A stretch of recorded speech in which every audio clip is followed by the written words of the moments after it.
¿Alguna vez te ha dado la sensación de que nadie dice la verdad sobre las mujeres? Como si estuviéramos atrapados entre dos extremos igual de ciegos. Por un lado, una adoración exagerada que las idealiza como seres perfectos, y por el otro, un resentimiento ruidoso que no hace más que proyectar frustración. Parece que no hay espacio para hablar con honestidad, sin adornos ni veneno. La sociedad insiste en vendernos una imagen de la mujer como un ser moralmente superior, cuidadoso, casi sagrado. Pero, ¿y si todo eso fuera una obra de teatro? ¿Una narrativa cuidadosamente ensayada que nada tiene que ver con la realidad? Friedrich Nietzsche, uno de los filósofos más provocadores de la historia, se atrevió a levantar el telón hace más de un siglo. No odiaba a las mujeres, ni mucho menos. Pero tampoco caía en el juego de idealizarlas. Mientras otros pensadores de su época las colocaban en pedestales o directamente las ignoraban, Nietzsche fue más allá. Él quería entender qué había realmente detrás de las máscaras sociales, de los papeles asignados, de las apariencias. Para él, la relación entre hombres y mujeres no se construía sobre bases románticas ni sobre igualdad. Era un terreno de instintos, poder y supervivencia. Y lo más inquietante es que, al mirar el mundo de hoy, su mirada parece más certera que nunca. Este video no es un discurso de odio ni una celebración unilateral del género masculino. Es una invitación. Una a mirar sin filtros, a cuestionar las narrativas cómodas, a enfrentar esas fuerzas invisibles que habitan dentro de nuestras relaciones. Nietzsche no vino a traer consuelo, vino con un espejo. Uno que no suaviza los ángulos, que no oculta lo incómodo. Y si tú ya estás cansado de tanta mentira disfrazada de ternura, si de verdad quieres ver que hay más allá del romanticismo edulcorado, quédate conmigo. Porque una vez que ves el mundo a través de los ojos de Nietzsche, ya no puedes regresar. Según Nietzsche, los hombres no aman a las mujeres tal como son. Aman la idea que se hacen de ellas. Una fantasía reconfortante que les permite sentirse seguros, inspirados, incluso superiores. Eso es lo que él llamaba idealización romántica, una mentira con envoltorio de poesía. Esta mentira nos dice que las mujeres son dulces, frágiles, puras, y moralmente más elevadas. Pero Nietzsche no lo consideraba admiración, sino una forma sofisticada de autoengaño. Para él, la mujer ideal no era una persona real, era una construcción mental hecha por hombres que no sabían o no querían ni lidiar con la complejidad femenina. En lugar de enfrentarse a esa complejidad, preferían transformar a la mujer en un símbolo, de virtud, de belleza, de redención emocional.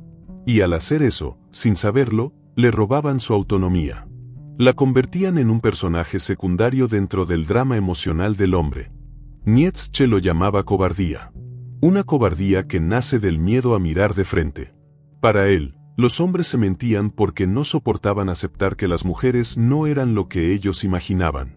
Porque la verdad es que las mujeres, según Nietzsche, no son frágiles ni pasivas, son instintivas, estratégicas, y poseen un tipo de poder distinto. No son mejores ni peores, son diferentes. Y su misterio no está en que sean incomprensibles, sino en que los hombres se niegan a intentar comprenderlas.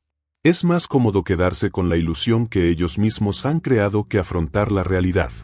Esa ilusión llamada amor no nace de la admiración, sino del miedo. Miedo a una mujer libre, autónoma, que no necesita ser rescatada. Entonces el hombre disfraza ese miedo con flores, poemas y promesas eternas. Se engaña hasta que la fantasía se rompe.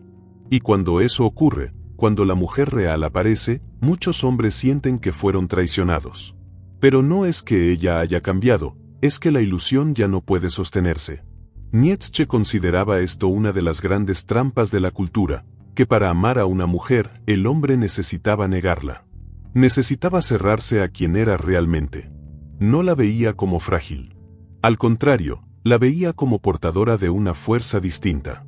Una fuerza que no grita, que no impone, que no destruye. Una fuerza que susurra. Mientras el poder masculino se expresa en jerarquías, fuerza física o logros públicos, Nietzsche pensaba que las mujeres habían desarrollado un poder más sutil, más sofisticado, pero igual de efectivo. A lo largo de la historia, las mujeres no tuvieron acceso al poder directo. No podían gobernar, dirigir ejércitos ni fundar imperios. Pero eso no las dejó impotentes. Se adaptaron. Aprendieron a influir desde la sombra, a seducir, a leer emociones, a moldear.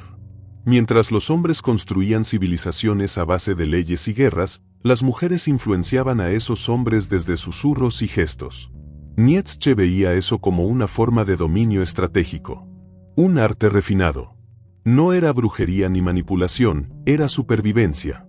Era una inteligencia emocional tan precisa que podía redirigir voluntades sin levantar la voz. Él decía, no subestimes ese poder, porque justamente por ser invisible es aún más difícil de resistir. Para Nietzsche, las mujeres eran estrategas, no víctimas. Operaban en los márgenes, sí, pero no como espectadoras. Ellas entendían el juego humano. Conocían el deseo, el orgullo, el ego. Y sabían cómo usarlo a su favor. No por crueldad, sino por necesidad. Y esa capacidad les daba una ventaja que muchos hombres nunca notaron. La sociedad las veía como pasivas. Nietzsche las veía como silenciosamente calculadoras, intuitivas, perfectamente conscientes del efecto que generaban. Y no las juzgaba por eso. Simplemente lo decía. Lo señalaba. Porque él entendía que, en las relaciones humanas, quien tiene que gritar para ser escuchado, rara vez tiene el control. Nietzsche no pensaba que las personas se movieran por la verdad. Se movían por apariencias. Y en las mujeres veía esa conciencia llevada al nivel del arte. No por superficialidad, sino por estrategia. En un mundo que les negaba poder institucional, ellas aprendieron a dominar la percepción. La belleza, la delicadeza, la inteligencia social no eran adornos. Eran herramientas. Herramientas de supervivencia. Si el valor de una mujer se basaba en cómo era vista, entonces aprender a controlar esa imagen era vital. No era vanidad. Era una forma de poder. Porque si tú controlas cómo te perciben, controlas lo que los demás hacen por ti. Muchos lo llamaban encanto. Nietzsche lo llamaba maestría instintiva. Él decía que las mujeres tenían una percepción casi simbólica. No se aferraban a lo que las cosas eran, sino a cómo querían que fueran vistas. Y ahí estaba su fuerza. La gente no se enamora de la verdad. Se enamora de lo que parece seguro, bello, deseable. Así que, al moldear la forma en que eran percibidas, las mujeres no solo se defendían. Moldeaban el mundo. Para Nietzsche, la verdad en las relaciones humanas nunca era lineal. En un mundo donde lo que aparenta importa más que lo que es, la voluntad de parecer se vuelve tan poderosa como la voluntad de ser. Y como las mujeres vivieron al margen del poder visible durante siglos, perfeccionaron el arte de dominar la superficie. Para él, eso era una forma de genialidad. Una inteligencia silenciosa. No la llamaba falsedad. Al contrario, la admiraba. Porque en un mundo que exigía armas, ellas eligieron el disfraz. La actuación. Y mientras los hombres confundían la máscara con la esencia, las mujeres sabían que la máscara importaba tanto o más. Para Nietzsche, la forma en que una mujer se presenta al mundo no es un gesto decorativo. Es una jugada táctica. Cada detalle, la voz, la mirada, el gesto amable, el silencio oportuno, puede ser un escudo, una espada, un lenguaje en un tablero que siempre ha estado en su contra. Esa sensibilidad social, ese manejo de lo simbólico, no viene de la biología. Viene del margen. De siglos siendo excluidas. Y cuando no te dejan jugar con las reglas del juego, aprendes a reescribir las reglas con gestos. Con presencia. Con intuición. Así fue como muchas mujeres aprendieron a jugar ajedrez emocional en un tablero diseñado para perder.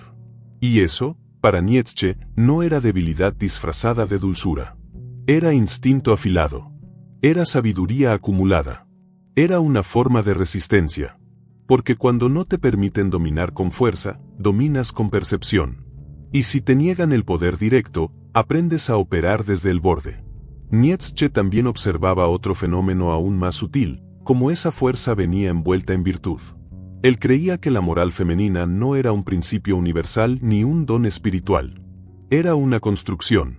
Un sistema adaptativo que permitía a la mujer influir, protegerse y sobrevivir dentro de un mundo hostil.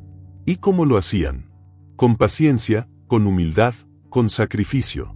No como debilidades reales, sino como virtudes útiles. La vulnerabilidad se volvió una fortaleza simbólica. Porque si el entorno castiga la fuerza femenina, entonces lo más sabio es disfrazarla de ternura. No era mentira, decía Nietzsche. Era inteligencia. Era una forma de subversión blanda. Una estrategia para doblar estructuras sin enfrentarlas de frente. Nietzsche creía que la mujer había aprendido a moralizar su propia debilidad, a transformarla en una fuerza encubierta. Y la sociedad, deseosa de mantener el orden, aceptó ese teatro como si fuera naturaleza. Como si esa dulzura fuera inmutable.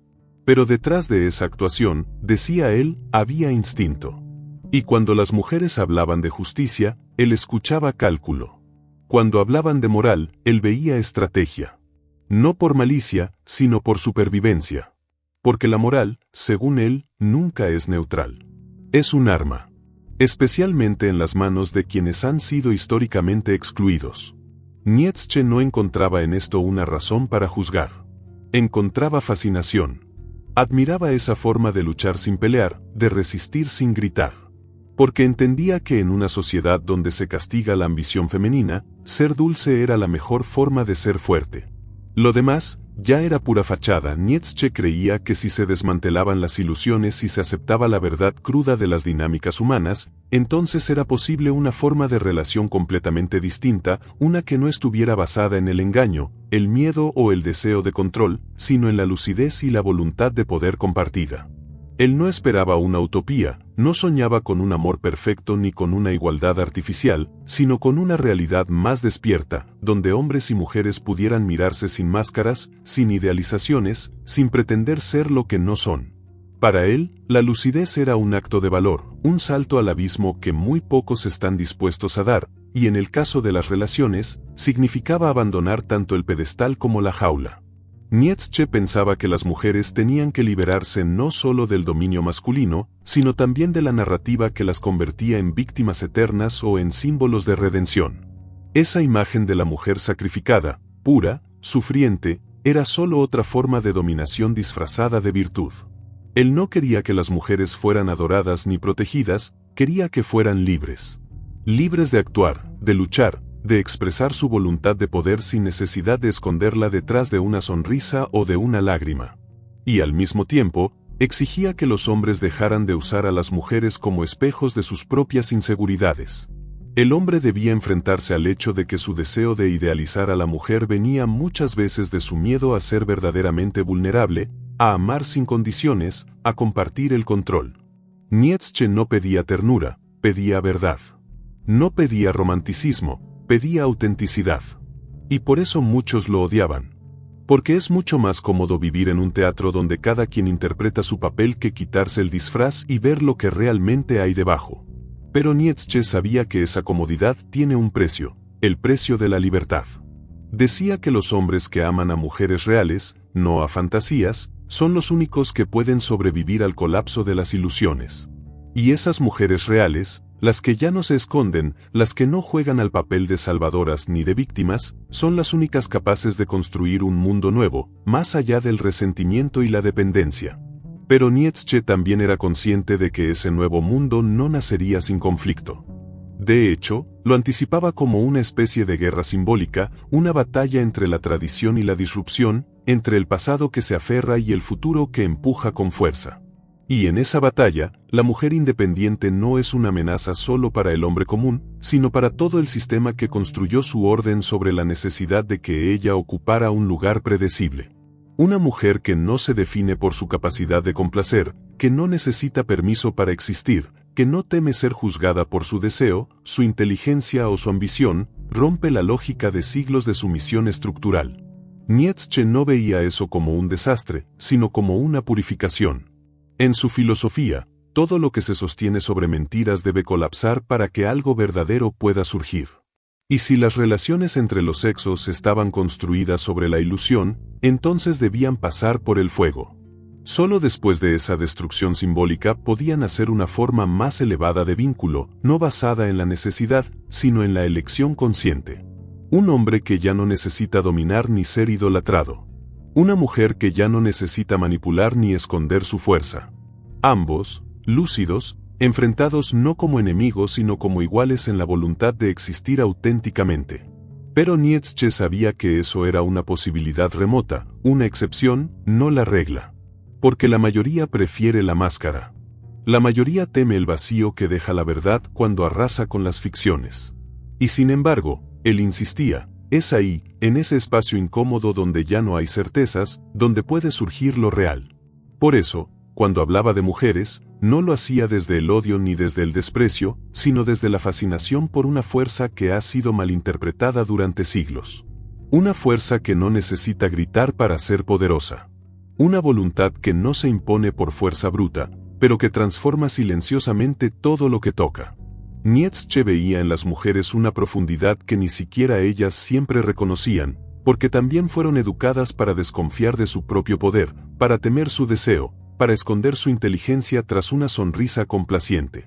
Pero él no quería que ellas fueran más como los hombres. Quería que fueran más como ellas mismas, sin filtros, sin limitaciones.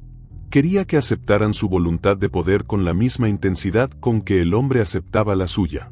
En el fondo, lo que Nietzsche proponía era un tipo de relación basada en la lucha y no en la fusión. Una relación donde cada uno preserva su centro, su dirección, su sentido, y donde el vínculo no nace de la necesidad sino del reconocimiento mutuo. Eso exige un nivel de madurez emocional que muy pocos alcanzan. Porque implica renunciar al control, aceptar la diferencia, tolerar el conflicto. Implica convivir con la incertidumbre, con la imposibilidad de poseer al otro.